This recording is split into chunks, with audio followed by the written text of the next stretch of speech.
How's it going, you guys? I just wanted to say that I greatly appreciate my carnivore experience so much.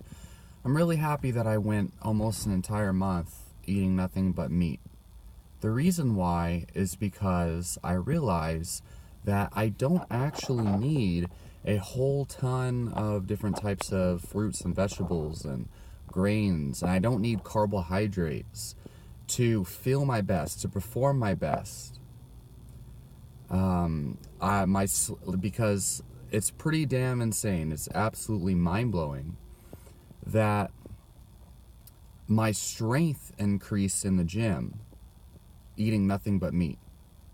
All this time I thought I needed carbohydrates to perform, but just eating 2 to 3 pounds of meat a day, I've gained more strength than I've ever gained in my life. I've felt better than ever in my life. And for the first time in a long time, I've been able to fall asleep consistently with no supplements, no breathing tricks, no meditation. I've had the best sleep of my life with no supplements, just eating meat. All this time, all this money I spent on supplements and things. And it turns out a simple dietary change was all that I needed. Now, since my carnivore experiment, I have added vegetables back in. I'm doing more of a high-protein ketogenic diet compared to normal ketogenic diets, which are lower in protein and higher in fat. But the point here is,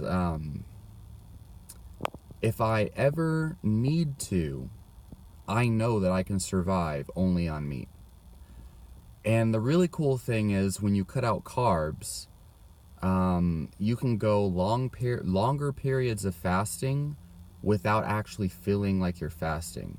So let's say for some reason if I didn't have access to food for days, or if I didn't have a lot of money, I could easily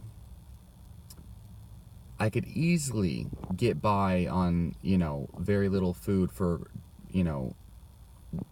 days at a time without eating. Well, I wouldn't want to, but it would be a lot easier than if my body was running on glucose or carbohydrate. Because when I used to eat carbs and I'd try fasting, oh my God, it took a long time for me to get used to that. But I did eventually. But then when I'd eat carbs, I feel like shit. Compared to now, when I eat, my ketogenic meals after breaking a fast, I feel great. And I haven't eaten in over 24 hours, actually, as of right now. It's been a long time. And I'm about to hit the gym too, and I don't feel bad at all. So, really, 2 pounds of beef, of local beef, where I live, actually, my grocery store, actually, they import local beef from Texas or whatever. It's only $3 per pound, and we can buy it in bulk for about $2.50 a pound. So I could literally buy 4 pounds of beef for $10. Okay, and that would be enough for 2 days. So I could, if I really needed to, I could live off of $5 a day, literally just eating red meat. And if I needed more protein and fat, I could buy a dozen free-range omega-3 flax-fed chicken eggs for $2 a dozen, which is really cheap at my local natural grocers. And that would easily give me more than enough protein, fat, and everything I need. And the thing is, a lot of people believe, like, oh, but what about vitamin C? What about folate? What about magnesium and calcium and all these nutrients you can only get in plants? Well, I think that those are important, and I don't think that people should deliberately remove those from their diet unless therapeutically they have some kind of issue with plants or something and they need to. But I just think that the fact that I can feel so amazing and all areas of my life improve eating mainly just meat. And there's really no apparent noticeable consequences of removing plants, you know, within the time frame that I've done it.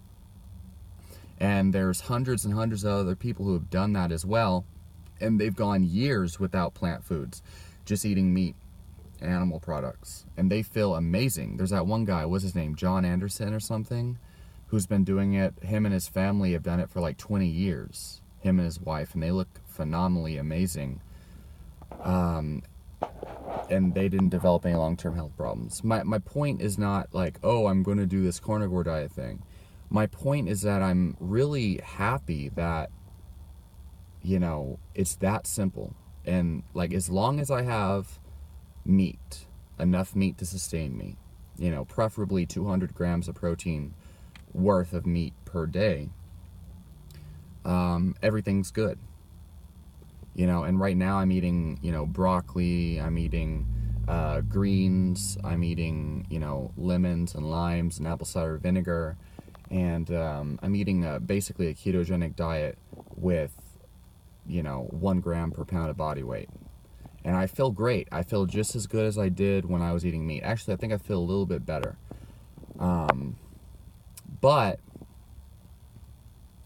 you know, I know that if I'm low on money, I can get by on $5 to $6 a day, you know.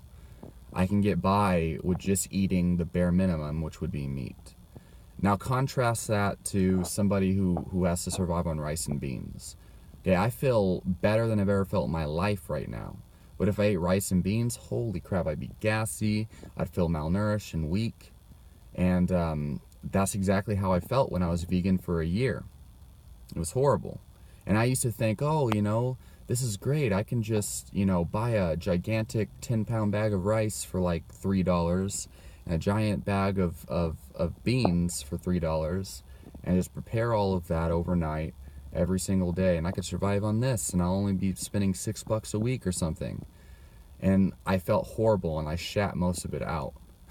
Compared to surviving on $6 a day, which is still really cheap compared to most healthy eaters and compared to other people, especially standard Americans who probably spend anywhere from 15 to 20 bucks a day on food or more. And I feel better than ever.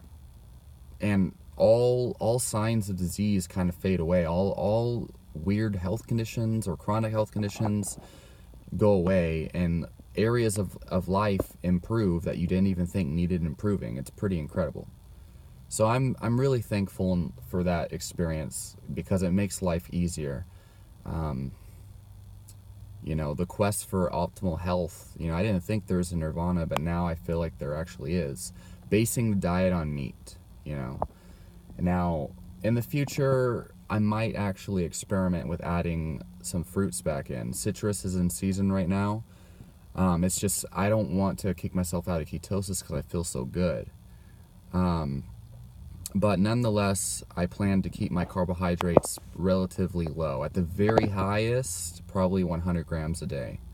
But, you know, I don't plan to go that high. I plan to keep them under 50 at the, you know. But lately it's probably been, you know, 10 to 15, maybe 20 grams at the most, only coming from broccoli, avocados, and whatnot. So anyway, let me know what you guys think down below. Again, I'm remaining dogma free, but I'm just stating my observations and the truth. I just can't deny it. No matter how many vegans are gonna say in the comment section that they have evidence that red meat is gonna kill me, you know, like, that shit's so irritating, because then I ask them, well, send me your study. And it's either some stupid, like the China study, or some other bullshit population or observational study, which cannot prove causation, or else they just claim, oh, there's all this evidence, you're too stupid to look it up, but they never show me evidence, because they probably haven't actually looked for it themselves, because if they did, and they actually read the full text, they'd realize that there's no causation, and it's really weak stat and drug studies, like Vegan Gains likes to reference. Anyway, let me know what you think. That's the video. I'm about to hit the gym on a 24-hour fast, and I'll talk to y'all next time.